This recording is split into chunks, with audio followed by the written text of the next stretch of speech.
आप सभी को रोशन सर टीचिंग चैनल पर स्वागत है। आज हम लोग एक महत्वपूर्ण बिंदु पर बात करने वाले हैं।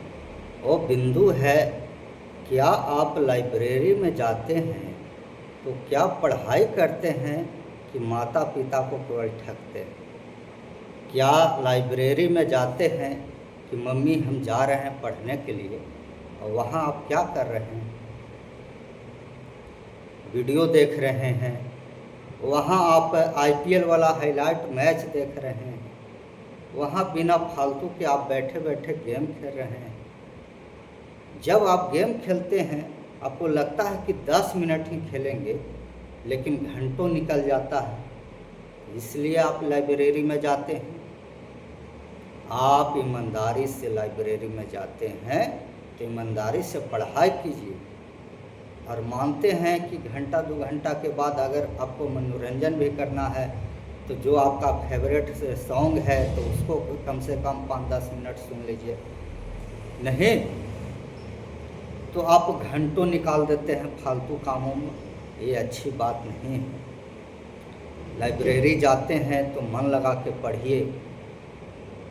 केवल माता पिता को और गांव घर को दिखाने से नहीं होगा कि हम जा रहे हैं पढ़ने जा रहे हैं। दिखावटी पढ़ाई मत कीजिए।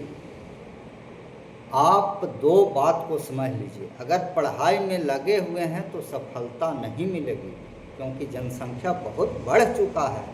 आपको पढ़ाई में सफल होने के लिए समर्पित होना पड़ेगा। आपको समर्पित होना पड़ेगा, उसके लिए जी जान लगाना पड़ेगा। केवल पढ़ाई में लगने से नहीं होगा। आप लाइब्रेरी में जाते हैं, वहाँ फालतू में गेम खेलते रहते हैं, किसी से चैट करते रहते हैं, ये बिल्कुल गलत बात है, अच्छी बात नहीं है। आप वहाँ जाते हैं तो बिल्कुल पढ़ाई कीजिए, ईमानदारी से पढ़ाई कीजिए। और जहाँ तक बात है कि क्या लाइब्रेरी में जाने से सफलता मिल जाएगी, तो नहीं। आपको कोई भी चीज़ का तैयारी करते हैं तो सबसे पहले आप सिलेबस को पकड़िए, तो उसका सिलेबस क्या है, PYQ प्रश्नों को सोल्व कीजिए। आपको अनाप शनाप पढ़ने से कभी भी सफलता मिलने वाली नहीं है। आप अनाप शनाप पढ़ते रहिए, कभी भी आप सफल नहीं हो पाइएगा। सबसे पहले तो सिलेबस को पकड़िए कि क्या सिलेबस। क्या आप रेलवे की तैयारी करते हैं, क्या SSC GD की तैयारी करते हैं, किसी भी क्षेत्र में आप कोई भी चीज़ का तैयारी करते हैं, सबसे पहले सिलेबस को जानिए। उसको एगो चार्ट पेपर में, एक डायरी में, एक बढ़िया कॉपी में नोट कीजिए और उसको लिखिए। और उसके बाद सबसे पहले आप कोर्स को पूरा कीजिए। जो भी नए बच्चे हैं, PYQ लगाने से, टेस्ट मॉक देने से नहीं होगा। सबसे पहले आपको सिलेबस पढ़ना पड़ेगा। फाउंडेशन बैच एक बार पढ़ जाइए, एक बार बस। आप 1 साल 1.5 साल फाउंडेशन बैच पढ़ जाइए, एक अच्छे टीचर का चयन कीजिए। और सबसे गलत बात यह है कि लोग टीचर को बदलते रहते हैं कि इससे मैथ पढ़ा, फिर गगन सर से पढ़ा, फिर आदित्य सर से पढ़ा। नहीं, एक टीचर को पढ़िए जिससे आपको समझ में आता है। सभी टीचर अच्छे हैं, आपको जिससे समझ में आता है उसको पकड़िए सर। सभी टीचर अच्छे हैं, सभी अच्छा से पढ़ाते हैं, ठीक है। टीचर खराब नहीं होते हैं। कोई एक बढ़िया टीचर को पकड़िए और सबसे पहले फाउंडेशन बैच पढ़िए। 6 महीना साल भर फाउंडेशन बैच में टाइम दीजिए और खूब लगड़ के मेहनत कीजिए। केवल लगे रहने से आपका सफलता नहीं मिलेगा। लगड़ के मेहनत कीजिए, और मेहनत इस कदर कीजिए कि 2 से 3 साल में आप सक्सेसफुल हो जाइए, यानी नौकरी ले लीजिए। आप ये चल के तैयारी कीजिए, जो भी 12th पास कर चुके विद्यार्थी हैं, कि हमको मात्र 2 साल देना है, और 2 साल अपने आप को झोंक दीजिए आग की भट्टी में, और आपको विश्वास दिलाते हैं कि 2 साल के बाद आपका ज़िंदगी लाइफ चेंज हो जाएगा। मन लगा के 2 साल, आप तो 1 साल तो कम से कम 1 से 1.5 साल आप फाउंडेशन बैच पढ़िए। साइंस का हो गया, साइंस का सबसे बेहतरीन टीचर एस.के. झा से पढ़ सकते हैं, नहीं तो साइंस का मैथ मैग्नेट जिससे भी आपको समझ में आ सकता है उससे पढ़िए। फिर उसके बाद हो सकता है मैथ की बात करें, सबसे महत्वपूर्ण भूमिका निभाएगा मैथ और रीजनिंग।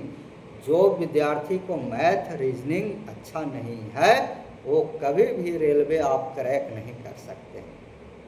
कोई भी एग्ज़ाम में मैथ रीजनिंग का अहम रोल है। तो मैथ के लिए सबसे बेहतरीन टीचर जो भी आपको लगे, नाम बता देते हैं 2 टीचर का। सबसे पहला में आप आदित्य रंजन का 2-3 क्लास पढ़ के देखिए, 2-3 दिन पढ़िए, उसके बाद और भी कोई टीचर को पढ़िए जिससे आपको समझ में लगता है सारे टीचर अच्छे हैं, ठीक है।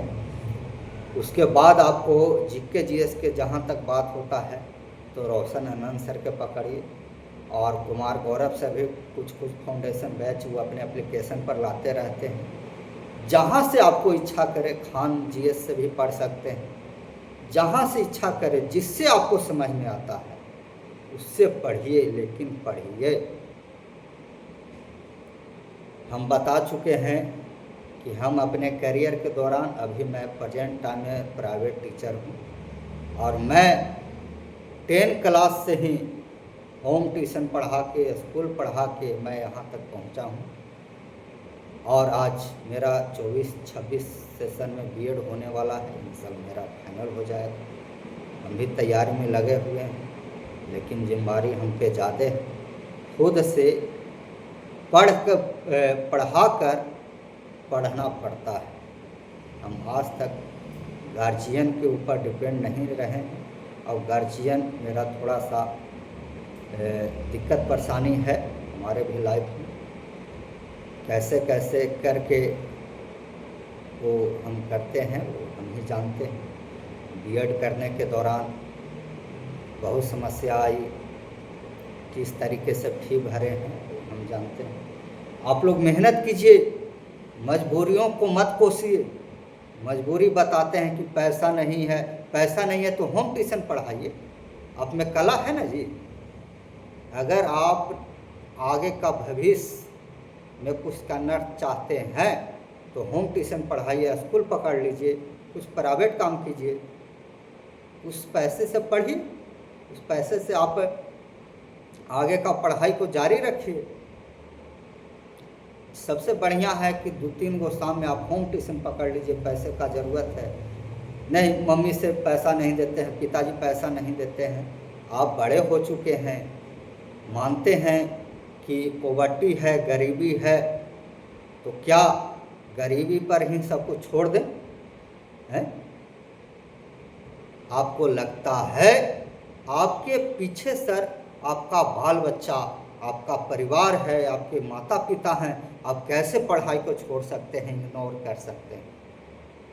आप किसी दुकान में ही काम करके पढ़िए, लेकिन पढ़िए और पढ़ाई के साथ साथ डिग्री भी लेते रहिए। सभी विद्यार्थी से यही कहना चाहते हैं कि इस दुनिया में सबसे आसान काम है तो पढ़ाई। आप बोलिए क्यों? आप एक दिन मजदूरी करके देखिए और एक दिन पढ़ के देखिए, आपको लगेगा।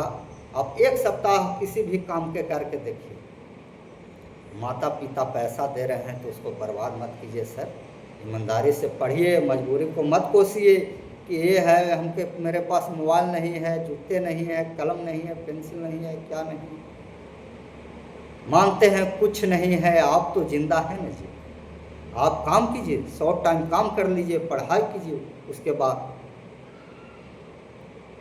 ऐसा भी हम विद्यार्थी को देखे हैं कि काम करके सक्सेस हुआ है सर।